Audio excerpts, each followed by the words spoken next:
Bonjour à tous et bienvenue pour cette nouvelle vidéo de la chaîne Réussite Transition sur le thème du sauveur, ou plus exactement le syndrome du sauveur. Même si le mot sauveur a plutôt une connotation positive, celle du chevalier blanc qui vient sauver la pauvre princesse en haut de sa tour et entourée de 1000 dragons, être sauveur finit toujours par être victime. Et le plus souvent d'ailleurs victime de la victime qui, elle, devient la persécutrice ou le persécuteur. Pourquoi? Parce que souvent le sauveur ou la sauveuse est celui ou celle qui prend sur elle les émotions des autres et qui met de côté les siennes. Parfois parce qu'elle n'a pas envie de les voir, bien sûr, ça peut être une cause, ou parce que tout simplement elle a aussi l'habitude de fonctionner comme ça parce qu'elle a toujours fonctionné comme ça auparavant. Dans tous les cas de figure, le fait de mettre ses émotions de côté, de ne pas s'en occuper, finit toujours par avoir un effet dévastateur, puisque nous sommes, par nature, des êtres émotionnels. L'émotion fait partie de nous, au même titre que nous sommes aussi des êtres relationnels. Les émotions, c'est ce qui nous permet de dire que nous sommes des humains, c'est ce qui nous permet de dire que nous sommes en vie. Et si elles viennent, si elles se manifestent, c'est parce qu'il y a une bonne raison pour ça. L'émotion nous informe sur nos besoins, sur nos valeurs aussi. Et donc, le sauveur ou la sauveuse qui n'écoute pas ses émotions, ou qui les met dans le déni, eh bien, ou qui fait passer celles de l'autre avant les siennes, forcément, à un moment donné, ses besoins ne sont pas au premier plan, elle ne respecte pas ses propres besoins, ou il ne respecte pas ses propres besoins, et il va finir par s'épuiser à force de donner, et surtout de ne pas recevoir. Même d'ailleurs, parfois, il peut se dire « j'en ai marre de ne pas recevoir », mais la vérité, c'est « est-ce que je m'autorise à recevoir ?» Donc ça, c'est aussi un des sujets qui peut être celui du sauveur.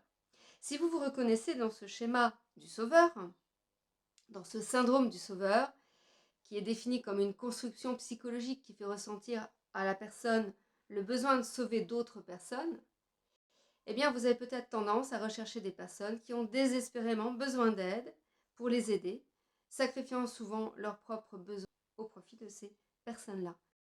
Pour autant, être en posture de sauveur, c'est-à-dire vouloir sauver quelqu'un, c'est aussi penser que lui-même, que l'autre, n'a pas les ressources pour pouvoir le faire.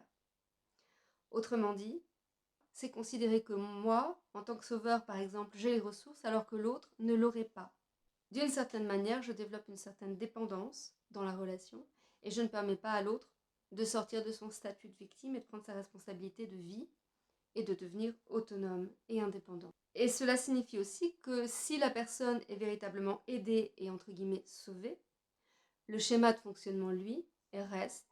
Et donc cette situation inévitablement se répétera et surtout ce changement ne sera qu'un changement provisoire. Ce ne sera pas un changement durable. Ce ne sera pas un changement durable parce que la personne ne se sera pas appropriée par ses propres moyens en devenant autonome et en prenant ses responsabilités ce changement-là. Alors, quelle solution pour en finir avec le syndrome du sauveur? 1.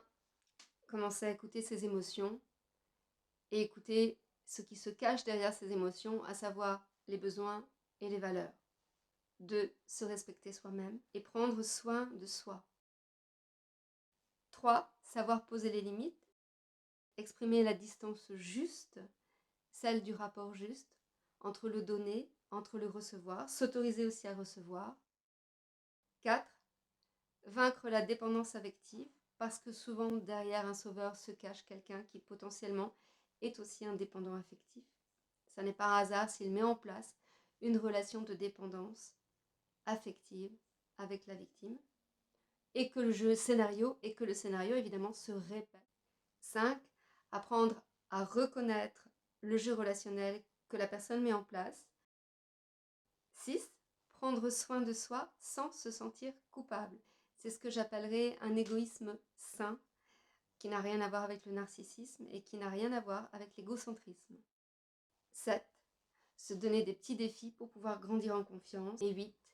Eh bien, commencer à véritablement vivre l'acceptation de soi, l'amour de soi, pour pouvoir laisser partir la peur de s'autoriser à être soi-même pleinement et de vivre dans son authenticité, dans son intégralité, indépendamment du regard des autres. J'espère que ces pistes vous auront permis d'avoir quelques éclairages sur le syndrome du sauveur. Je reste à votre disposition si vous voulez en parler davantage. N'hésitez pas à faire des petits commentaires en dessous de la vidéo, à liker, à vous abonner, à partager. Et je vous dis à très bientôt pour une prochaine vidéo sur la chaîne Réussite Transition. Bye bye!